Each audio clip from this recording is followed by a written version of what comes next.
contexto de Espacio 4, con Gerardo Hernández.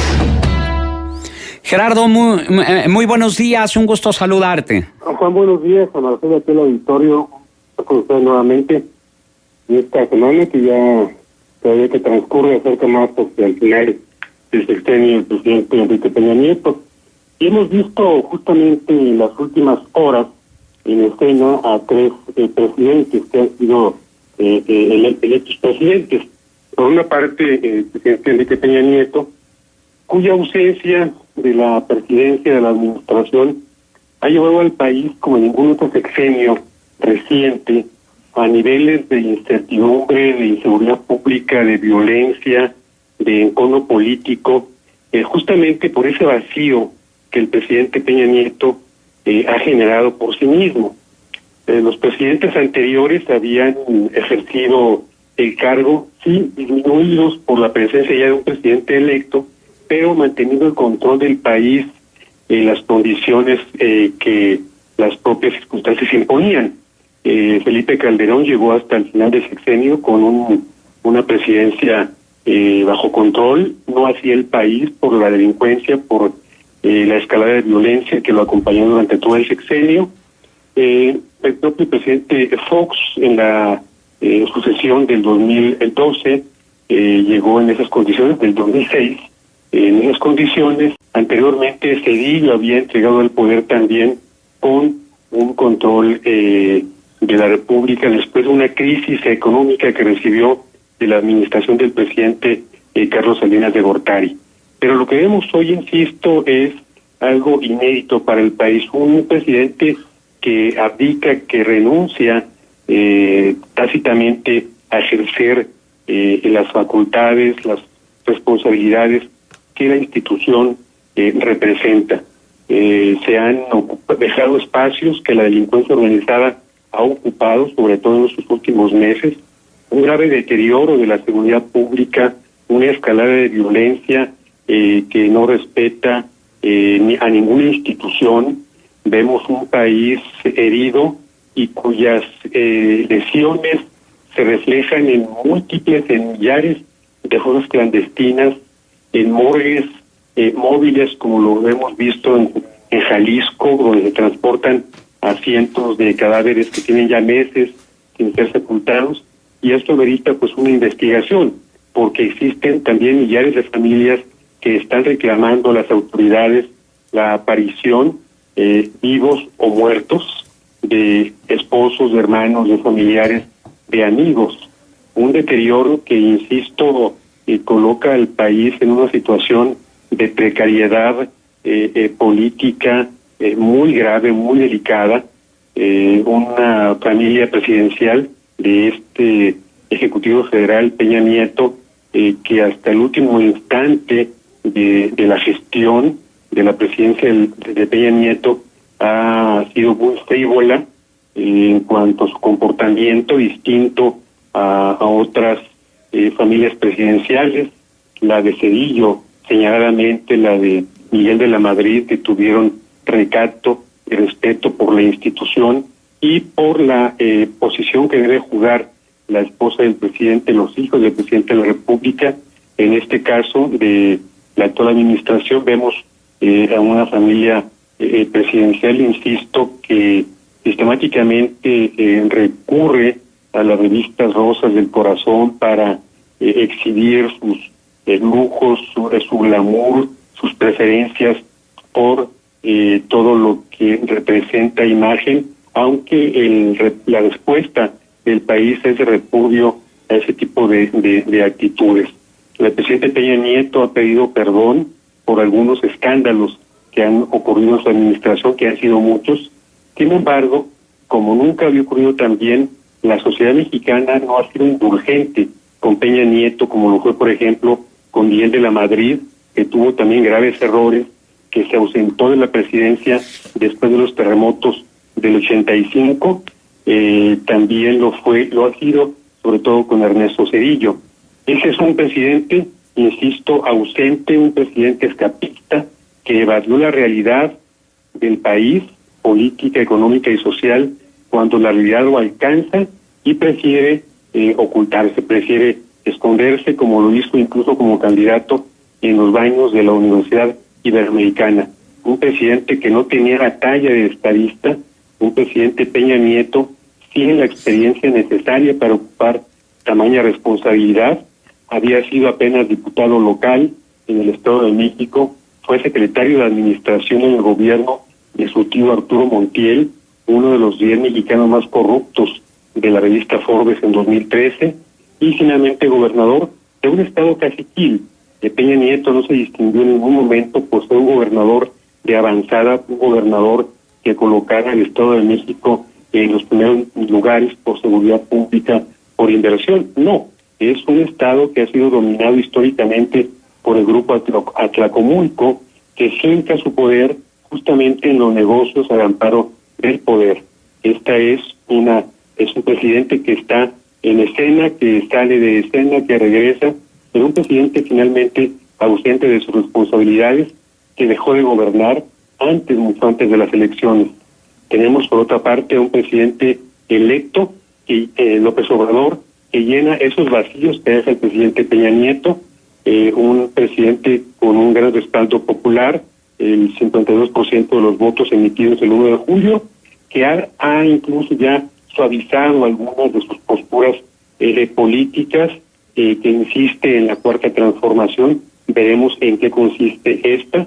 Un presidente con un dominio amplio en el Congreso Federal, en la Cámara de Senadores, en la Cámara de Diputados, donde se han descubierto en ambas cámaras los manejos financieros irregulares que se repartieron tanto el PRI como el PAN y el PRD.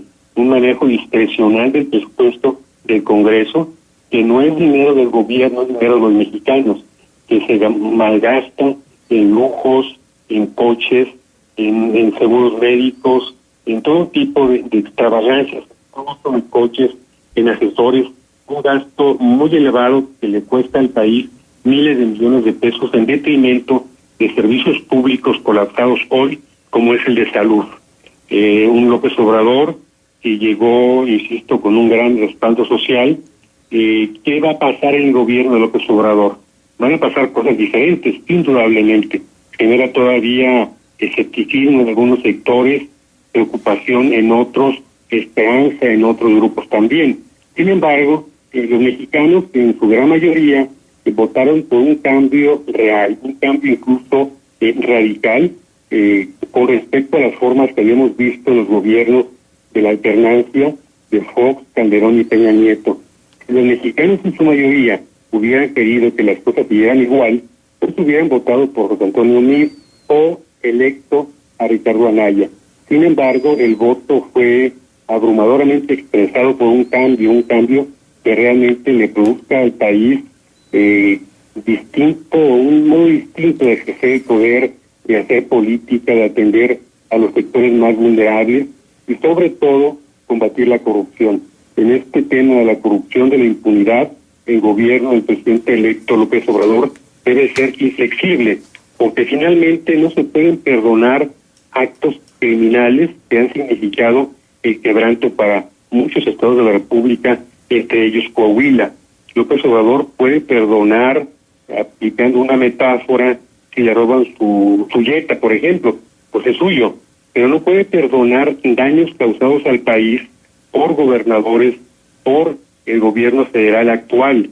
El daño que se le ha causado al país es a los mexicanos, cuando se sustraen importantísimos caudales públicos, cuando se endeuda a las entidades de una manera desmesurada, cuando quien paga las consecuencias de malos gobiernos son justamente los mexicanos, que no tienen la posibilidad de defenderse porque no existen instituciones sólidas, independientes, que vean por ellos, que los defiendan auténticamente.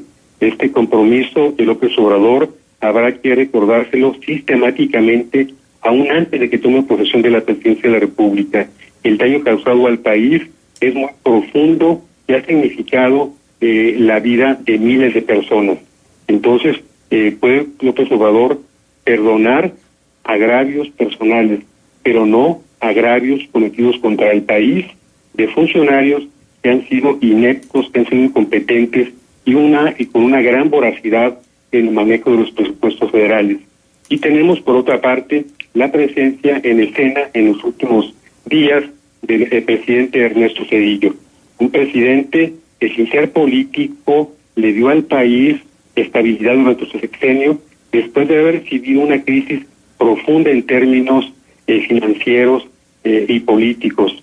Tomó decisiones difíciles políticamente, como subir el IVA del 10 al 15%, que le costó la mayoría del Congreso en la elección de 1997, que le costó el gobierno de la Ciudad de México. Sin embargo, se tomaron medidas que el país necesitaba, sin importar costos políticos, consecuencias políticas. Hubo efectivamente situaciones de violación de derechos humanos graves, como en Acteal, en la comunidad de las abejas, porque aún se encontraba Chiapas en la efervescencia del levantamiento zapatista. Hubo otra masacre en Aguas Blancas, Guerrero, que le costó la gubernatura al entonces ejecutivo estatal Rubén Figueroa. Hubo también el Fobaproa, que no fue por una crisis provocada en el gobierno del presidente Zedillo, sino por una situación anómala y irregular del manejo financiero de la economía y de la economía en el gobierno de Carlos Salinas de Gortari. Un presidente Zedillo con autoridad moral, el último con talla de estadista en el país, que insisto, sacó a México a flote. A partir del gobierno de Ernesto Zedillo, desaparecieron de nuestro país las crisis financieras sexenales que implicaban devaluaciones, fuga de capitales, cierre de empresas, disparos en la inflación, en fin, un fenómeno que incluso el país sigue pagando todavía. Un presidente Zedillo, que insisto, puede pararse en cualquier escenario nacional o internacional y es respetado, es reconocido. En este momento forma parte, junto con otros expresidentes de diferentes países, de un grupo que está promoviendo justamente la regulación del consumo de drogas por el fracaso rotundo de combatir a este flagelo con más violencia. Un discurso que de alguna manera coincide, empata, embona con el de López Obrador. La guerra contra las drogas viene, recordémoslo, desde el gobierno del presidente Richard Nixon, y después se agudizó también este mecanismo de confrontar a la delincuencia organizada, el narcotráfico, en el gobierno del presidente Ronald Reagan, pero que hemos visto en las últimas décadas un fracaso rotundo en esa estrategia que le ha costado al país decenas, centenares de miles de víctimas, muchas de ellas inocentes. Hemos tenido pues estos tres ejemplos para visualizar no siempre el tecnócrata es necesariamente un mal gobernante. Quienes han sido pésimos gobernantes han sido los malos políticos, porque también hubo en el país políticos que aportaron talento, patriotismo, sacrificio incluso por un mejor país, como Ruiz Cortines, por ejemplo, como el propio Ernesto Zedillo. La gran expectativa sigue siendo López Obrador. ¿Qué va a hacer con tanto poder que recibió en las urnas?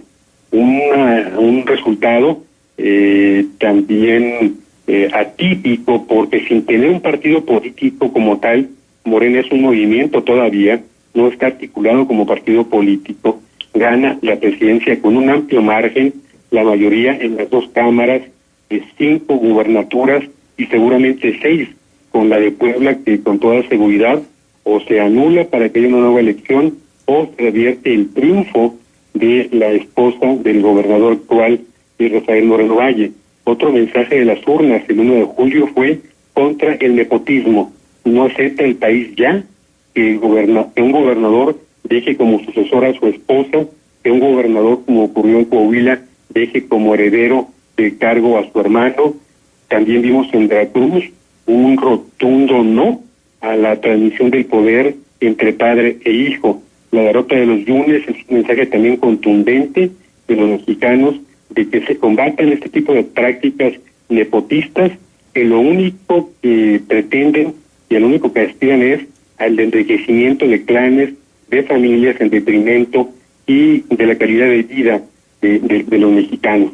Se aproxima pues el final de un gobierno de Peña Nieto con más sombras y muy pocas luces.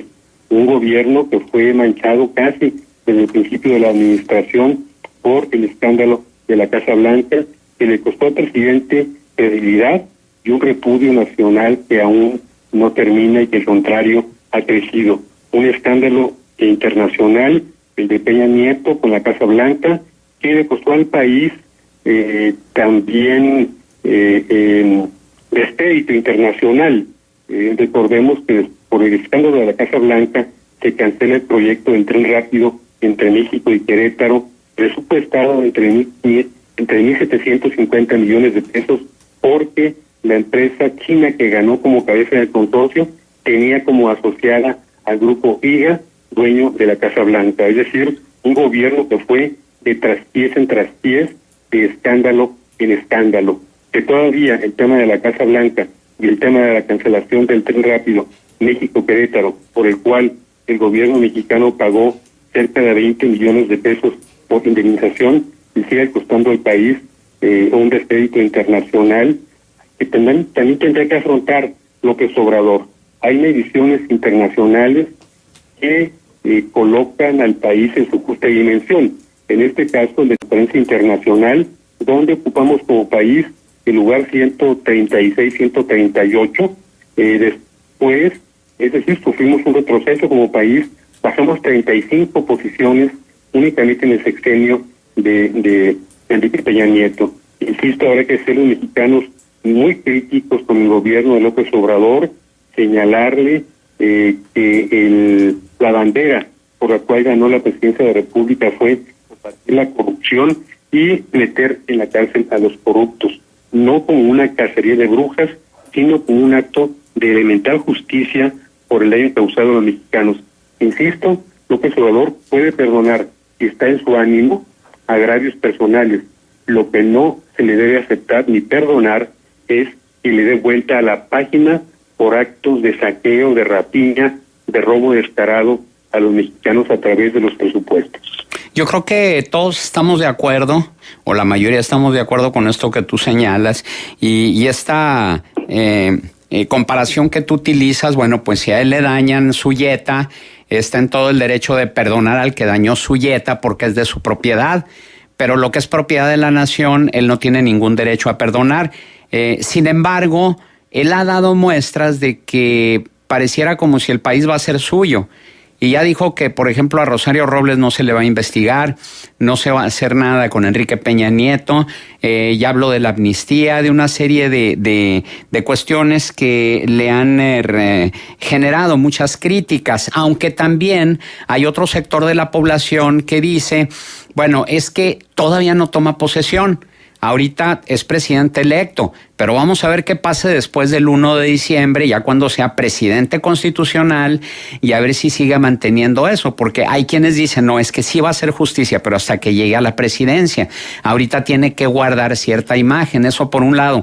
Pero por el otro también hay otras señales, Gerardo, y me gustaría conocer tu opinión, en el sentido de que ya está pues prácticamente cooptando el nuevo gobierno a las instituciones de justicia, tanto de justicia penal como de justicia electoral. Digo, esto que sucedió con el Tribunal Electoral del Poder Judicial de la Federación, de haber tomado la decisión de anular elecciones, o del voto por voto en Puebla, o de lo que sucedió en Coyoacán y algunos otros lugares, bueno, hablan como un guiño del Trife hacia Morena, por un lado, y por el otro, pues lo que se dio a conocer también el día de ayer, de que el exsecretario de Desarrollo Social y actual diputado, pues reconoció que sí hubo un pacto entre Andrés Manuel López Obrador y Enrique Peña Nieto, pero este pacto al que él se refería era de que Peña Nieto va a nombrar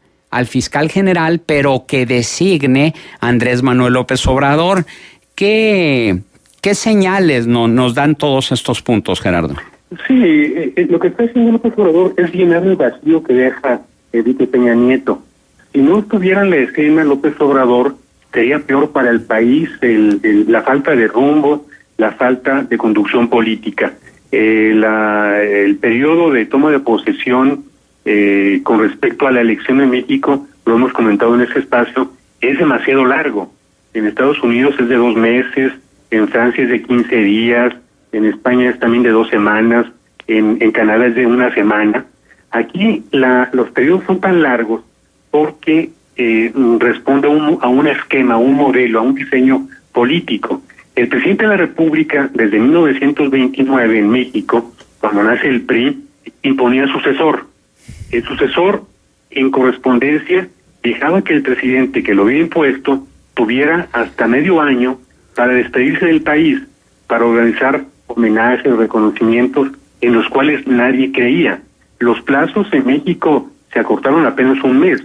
El gobierno de López Obrador va a durar 1 mes menos que el de Peña Nieto, va a entregar el poder, actualmente ocurre en diciembre, esto va a ser en octubre, 2 meses se va a recorrer, pero sigue siendo muy largo el plazo, que el vacío que se genera de 5 meses. López Obrador no tendría, desde mi punto de vista, necesidad de negociar con Peña Nieto nada, por 2 razones. Una, llega muy legitimado la presidencia de la República. Si el margen hubiera sido de 2, 3 puntos porcentuales, ahí sí se hubiera entendido una negociación para que el PRI no impugnara el resultado. Sin embargo, la votación de López Obrador con respecto de la de José Antonio Mir fue de más de 10 millones de votos. Eso es una barbaridad. López Obrador tiene 30 millones, Mir no alcanza ni los 10.